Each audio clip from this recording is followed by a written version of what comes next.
بسم اللہ الرحمن الرحیم۔ قارون کون تھا؟ حضرت ابن عباس رضی اللہ تعالیٰ عنہ فرماتے ہیں کہ قارون موسیٰ علیہ السلام کا چچا زاد بھائی تھا۔ وہ تورات کو بہت خوبصورت آواز کے ساتھ پڑھا کرتا تھا، لیکن وہ اللہ کا دشمن اور منافق بن گیا۔ کثرت مال کی وجہ سے اس کی سرکشی اور بغاوت نے اس کا بیڑا غرق کر دیا تھا۔ سورہ قصص آیت نمبر 76 سے 83 میں آیا ہے کہ قارون موسیٰ کی قوم میں سے تھا اور ان پر زیادتی کرتا تھا، اور ہم نے اس کو اتنے خزانے دے رکھے تھے کہ اس کی کنجیاں ایک طاقتور جماعت کو اٹھانی مشکل ہو جاتیں۔ جب اس سے اس کی قوم نے کہا کہ اترائیے مت، اللہ اترانے والوں کو پسند نہیں کرتا، اور جو تم کو خدا نے دیا ہے اس سے آخرت کی بھلائی طلب کیجیے اور دنیا سے اپنا حصہ نہ بھلائیے، اور جیسی خدا نے تم سے بھلائی کی ہے تم بھی بھلائی کرو اور ملک میں فساد کرنے کی کوشش نہ کرو، کیونکہ اللہ فساد کرنے والوں کو پسند نہیں کرتا۔ بولا کہ یہ مال تو مجھے میری دانش سے ملا ہے، کیا اس کو معلوم نہیں ہے کہ خدا نے اس سے پہلے بہت سی امتیں جو اس سے قوت اور طاقت میں بڑھ کر تھیں اور جماعت میں بہت زیادہ تھیں ہلاک کر ڈالی ہیں، اور گنہگاروں سے ان کے گناہوں کے بارے میں پوچھا جائے گا۔ تو قارون بڑی آرائش اور ٹھاٹھ سے اپنی قوم کے سامنے نکلا، تو جو لوگ دنیا کی زندگی کے طالب تھے کہنے لگے کہ جیسا کہ قارون کو ملا ہے ہمیں بھی ملتا۔ یہ تو بڑا ہی صاحب نصیب ہے۔ اور جو لوگ علم دیے گئے تھے کہنے لگے کہ تم پر افسوس، مومنوں اور نیکوکاروں کے لیے جو ثواب خدا کے ہاں تیار ہے وہ کہیں بہتر ہے، اور وہ صرف صبر کرنے والوں کو ملے گا۔ بس ہم نے قارون کو اور اس کے گھر کو زمین میں دھسا دیا تو خدا کے سوا کوئی جماعت مددگار نہ ہو سکی اور نہ ہی وہ بدلہ لے سکا۔ اور وہ لوگ جو اس رتبے کی تمنا کرتے تھے کہنے لگے کہ ہائے، خدا ہی تو ہے جو اپنے بندوں میں جس کے لیے چاہتا ہے روزی فراخ کر دیتا ہے اور جس کے لیے چاہتا ہے تنگ کر دیتا ہے۔ اگر خدا ہم پر احسان نہ کرتا تو ہمیں بھی دھسا دیتا۔ کافر نجات نہیں پا سکتے۔ وہ جو گھر ہے ہم نے اسے ان لوگوں کے لیے تیار کر رکھا ہے جو ملک میں ظلم اور فساد کا ارادہ نہیں رکھتے، اور انجام تو پرہیزگاروں کا ہی ہے۔ اکثر اہل علم کا قول ہے کہ قارون حضرت موسیٰ علیہ السلام کا چچا زاد بھائی تھا۔ اس کو منور کہتے تھے کیونکہ وہ تورات کو بڑی خوبصورتی اور دلکش آواز کے ساتھ پڑھتا تھا، لیکن وہ اللہ کا دشمن بن گیا اور منافق ہو گیا۔ مال کی زیادتی کی وجہ سے وہ سرکش ہو گیا تھا۔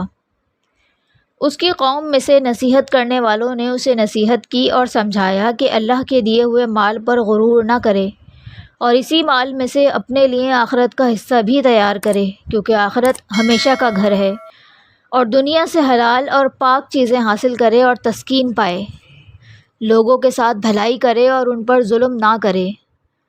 اگر وہ لوگوں پر ظلم کرتا ہے تو اللہ تعالیٰ سزا دینے کا حق رکھتے ہیں اور اپنی نعمتیں واپس لے سکتے ہیں، اور فساد کرنے والوں کو تو اللہ تعالیٰ پسند نہیں کرتے۔ اس کے جواب میں قارون نے غرور سے کہا کہ مجھے یہ سب اپنے علم اور ہنر کی بدولت ملا ہے، آپ کی نصیحت پر مجھے کان دھرنے کی ضرورت نہیں ہے، کیونکہ جو کچھ مجھے اللہ نے دیا ہے میں اس کا استحقاق رکھتا ہوں۔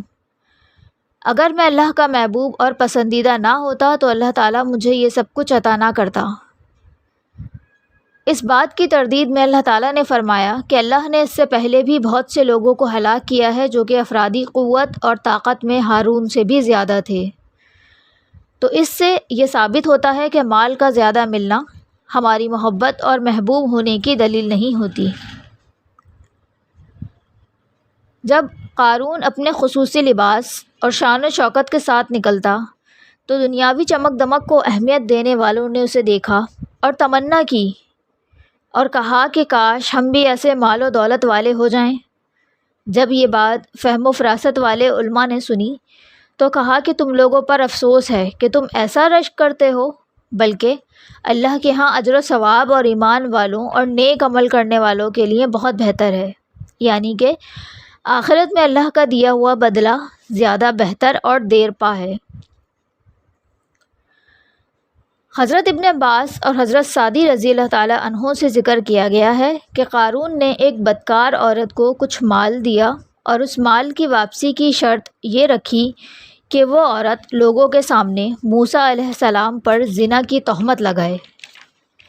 کہا جاتا ہے کہ اس عورت نے یہ بات کہہ دی اور ڈر کی وجہ سے موسیٰ علیہ السلام پر کپکپی طاری ہو گئی۔ آپ نے 2 رکعت نماز ادا کی اور پھر اس عورت سے اس بات پر قسم اٹھوائی اور پوچھا کہ اس نے ایسی بات کیوں کی؟ اس عورت نے جواب دیا کہ مجھ سے یہ کام قارون نے کروایا ہے۔ یہ بات سن کر موسیٰ علیہ السلام اللہ کے آگے سجدے میں گر گئے اور قارون کے لیے بد دعا کی۔ اللہ تعالیٰ کی طرف سے آپ کی جانب وحی کی گئی کہ زمین آپ کے تابع کر دی گئی ہے۔ حضرت موسیٰ علیہ السلام نے زمین کو حکم دیا کہ قارون کو اور اس کے محل کو نگل جا، اور زمین اسے نگل گئی تھی۔ بعض مفسرین نے یہ بھی کہا ہے کہ قارون پوری شان و شوکت کے ساتھ اپنی قوم کے سامنے آیا اور ایک ایسی مجلس سے گزرا جہاں موسیٰ علیہ السلام اپنی قوم کے سامنے پچھلی قوموں کے احوال سنا کر واعظ دے رہے تھے۔ جب قارون کو لوگوں نے دیکھا تو بہت سے چہرے اس کی طرف متوجہ ہو گئے۔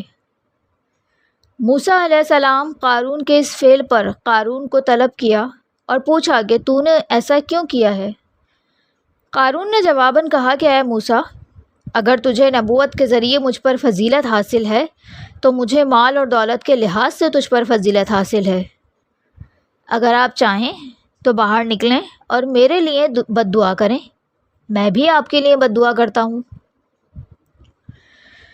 موسیٰ علیہ السلام قارون کی یہ بات سن کر باہر آ گئے اور قارون بھی ان کے ساتھ باہر آ گیا۔ موسیٰ علیہ السلام نے پوچھا کہ پہلے تو بد دعا کرتا ہے یا پھر میں کروں؟ قارون نے کہا کہ میں کرتا ہوں۔ پھر قارون نے بد دعا کی جو کہ قبول نہیں ہوئی۔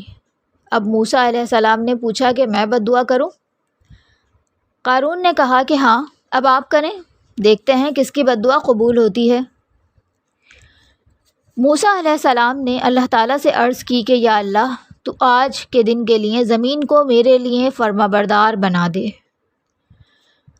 اللہ تعالیٰ نے موسیٰ علیہ السلام کی طرف وحی فرمائی کہ زمین کو آپ کے لیے مطیع کر دیا گیا ہے۔